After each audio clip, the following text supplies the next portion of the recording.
Rolling Easy here, back in the Easy Garage, back at you. Okay, so this video I have to sit down for. And I pulled some cars out so we can look at them as this is going to be like a rant video. Chewy came over here real close to pay attention, and we're going to like rant a little bit about the future of the hobby. I believe, this is my personal opinion, that the diecast market is about to crash.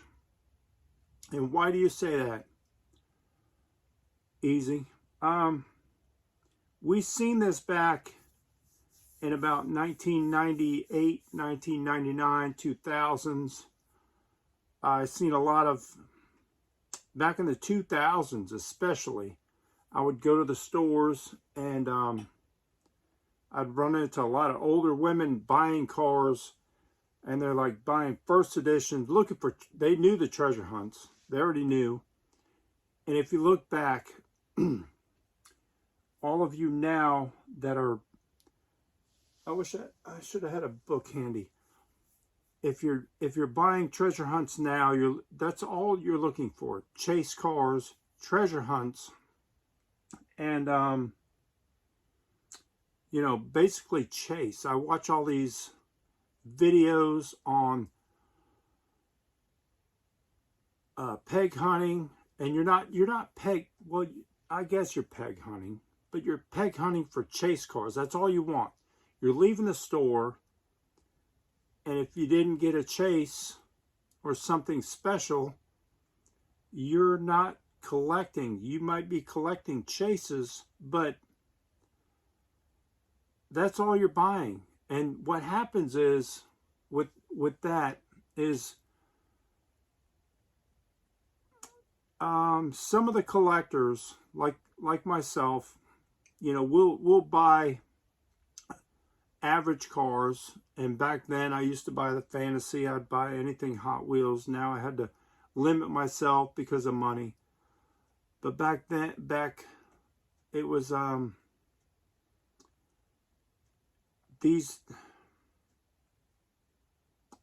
people are buying. This is okay. I'm gonna look back. I'm gonna watch this video before I post it, because this is gonna be a very interesting video. So in the 2000s, when I would see the moms buying all these cars, I was doing it also. I was putting cars away, stashing them. These are going to be worth money.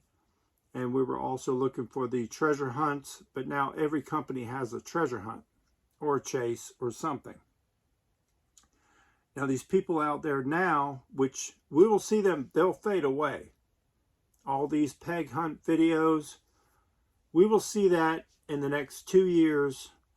We won't see these. There'll still be a couple. But all these people making videos and doing peg hunt videos, they're going to fade away, because we're getting tired of it, and we're tired of seeing the same old cars flip through, and all you want is a chase, and you bring a chase home. We want to see the videos of what you bring home. So that brings me back to 2000, around that era. So what made me think of this was these Jada cars. So I pulled some of these, and about around this time, Jada came out, and that's what brought me to thinking about this, because now Jada's back out. Now they had the larger scale cars, and you've been seeing them on the shelf for years, for a few years, and because they always did them, they've kept up with them. And if you've been to truck stops, they've always had large scale Jada cars, making them, and then the truckers would buy them and bring them home for their kids. But back earlier, they did these. They're not 1/64, they're a little bit bigger. But these were Dub City. And this was, I think, the first time we seen Jada come out with this scale car. And they were killer. They were totally awesome. And we'll run through these, what we have. Set that over there as I rant. Because this is a video about the market crashing. And these came out right before, well, they did other models, and then you could see all these other companies, Johnny Lightning, everybody was jumping on the bandwagon. There were NASCAR cars everywhere.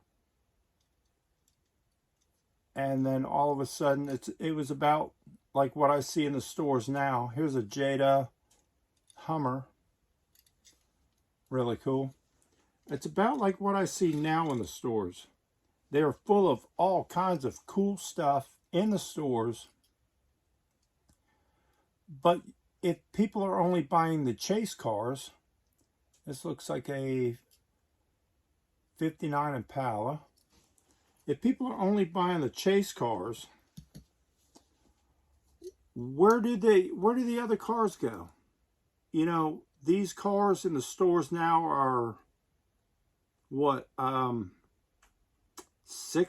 and up, besides the mainline cars. And even the mainline cars don't get bought up. You know, they buy the treasure hunts, a couple of the muscle cars, and where do the other cars go? This is a Chevy, what do they call that? Chevy something. Might say on the bottom.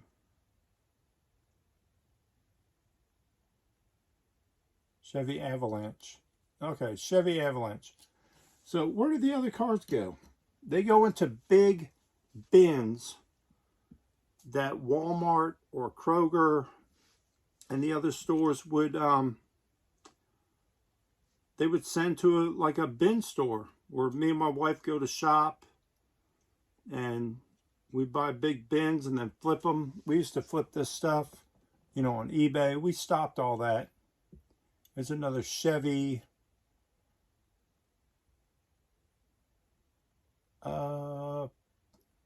Chevrolet pickup. Not sure of the model, but we used to buy these bins, which we still do, and flip them. We don't do eBay anymore, which brings me to some of the brick and mortar stores that are coming out right now. And don't get fooled and don't get trapped. If you have a vision like I did, I did some research and I thought about it. House of Cars is expanding, and this is nothing against them. I appreciate it. I wish they would open up one that I could drive to. But like House of Cars, they're doing their expansion and they want to go all over, and they will give you so much money in credit for some cars to stock your store. But you would have to purchase a brick and mortar store or rent. And it brings me to Lindsay Glenn, which I used to follow her on Facebook. My wife has purchased pallets from her, and we sold a bunch of stuff. She's great. Go over there, check out her channel, Lindsay Glenn. But she opened up she went from reselling on eBay and YouTube and all that, and opened up a brick and mortar store, and it just actually failed on her. She had a lot of problems with landlords, and that's the problem with brick and mortar. So going back to why I think the diecast market is getting ready to fail. They are so overrun. This one is looks like a Navigator, like a Lincoln Navigator. I think I showed that enough. Look at the back window. They actually had their logo printed on the back window, www.jada.com. Now we love the Jada cars, and I love that they're coming back. I love the what is this new series they have? Pink slips. I gotta check it out. I'm still on restriction. Haven't been able to buy one from the store yet. Here's another Jada, I don't know, SUV. What is this one? Dub City. Don't know what the vehicle is. Here's like a Mercury something. But back to the market crashing. There are so many companies out there now, and they are all producing chase cars.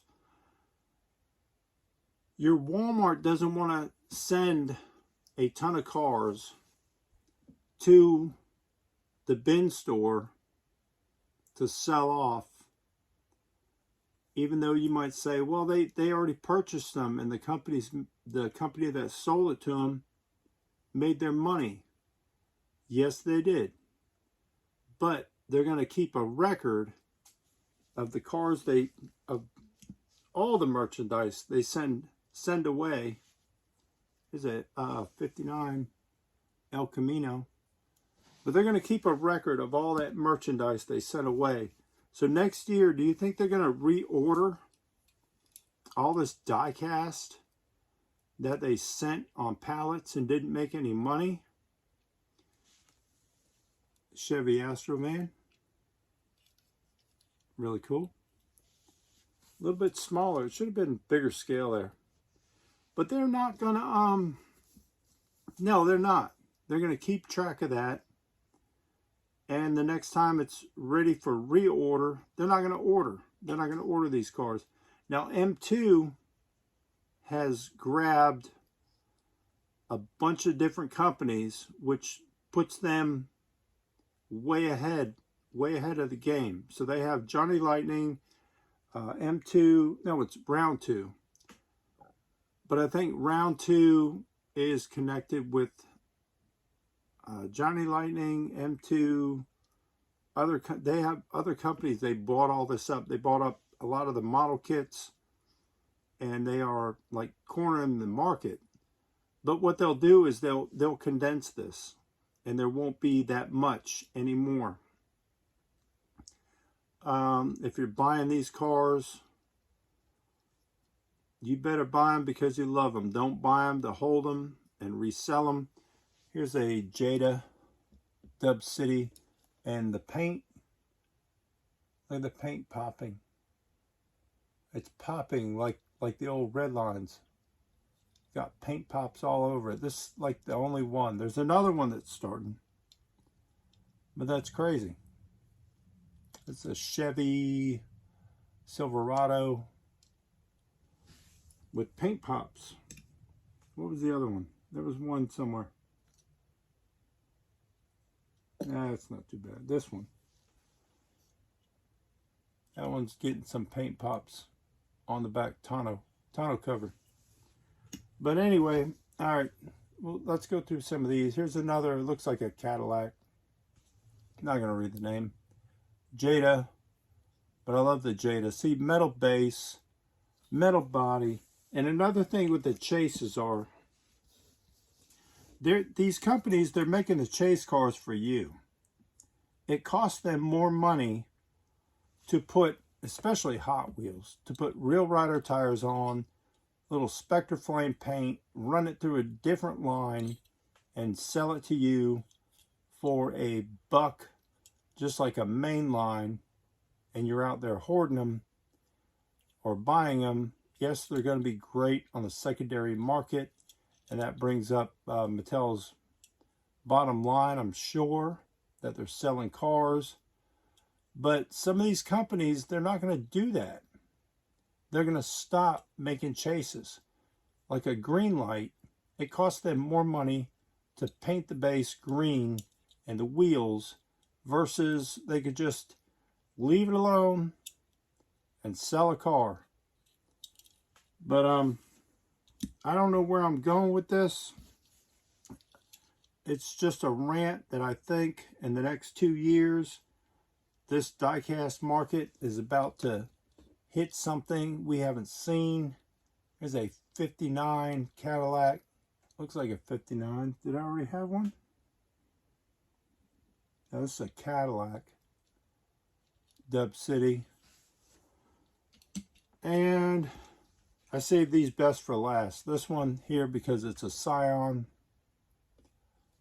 And this is what we drive. This is like our little get-around car. My wife has a Scion. We love this car, Dub City. Little Scion. What is it? Scion SI. Really cool. We have one. Black. Of course it's black. And then this one here, Cadillac Escalade. Your Dub City. And of course they did a chase. So I wanted to go through the Dub Cities while I was ranting and throwing a tantrum. But what do you guys think? Toy, I watch tons of videos. Like I said, Lindsay Glenn, go check her channel out. Give her a thumbs up, and you can see the tough time she's going through, opening up a brick and mortar. I watch Toy Federation, and I think they are closing up shop or selling out, which I watch their channel. Really cool. I watch other things than diecast just to educate myself, and I watch comic book YouTubes. One of my favorite toy collectors is Froggy Flips. If you haven't seen him, go check him out. But I watch all of you diecast guys, of course, and I see more and more and more and more. I stopped watching all the people that go peg hunting. I kind of push them to the side. There's some very educational YouTubers that go over Hot Wheels. You guys know the channels to go to. I can see you are on the same wavelength as me. But like, where's this going? Toy Federation, same thing. The brick and mortar, just it's killing them. I seen, like I said, we went through the House of Cars, and I looked into that, and I did the math, and it would be, you couldn't make any money. How can you make any money? Once you're paying the rent, and you're trying to bring in product, and you're selling stuff, how much can you sell a car for? If I bought this car for $4 on the card, and Walmart's selling them for $5, I got to put $5. I'm making $1, but I have to pay this big overhead. How's that going to work? You can't compete with the big box stores. But that's kind of my rant, and I wanted to get this out. But I think with all these diecast companies pushing, and you see the aisles are full of different diecast. Maisto is now making chases. All these other companies. I think people are going to start getting selective and get tired of it. And I see a crash coming, just like back in the 2000s. I had brought some cases out to show you that I'll probably never be able to sell full sets of what is this, 1990? Well, I'll show you, and then we'll wrap it up. These come out of the last collection. So it's like sets like this, and I have more of these. I got in the attic in the house, I got tons of 1998. The full set, first editions. You know, it's a full set, 48 cars. This I boxed up for the trailer. These are what was in that last collection. I'll probably not be able to sell it. And also this, people, you know, these grandmothers that bought this stuff, 1999 There's 26 car first editions in this one. I don't know. I got them priced under $2 a car for the full set, and I probably won't be able to get rid of them because people have hoarded them, stocked them, stockpiled them. I had them stockpiled, and this is where the market's going. So I see it coming again. I ask you a question. Do you see this, or is it just me? I'm going to wrap it up right there. I want to hear your answers, your comments, and let me know what you guys think. Either way, if the market crashes, it doesn't matter to me. I'm going to still keep collecting. I made it through the 2000s. I've been doing this over 30 years, and I'm not stopping at any point now. But I would love to see your comments and questions. Thank you guys for watching, subscribing. Don't forget to stay easy and keep on turning Hot Wheels.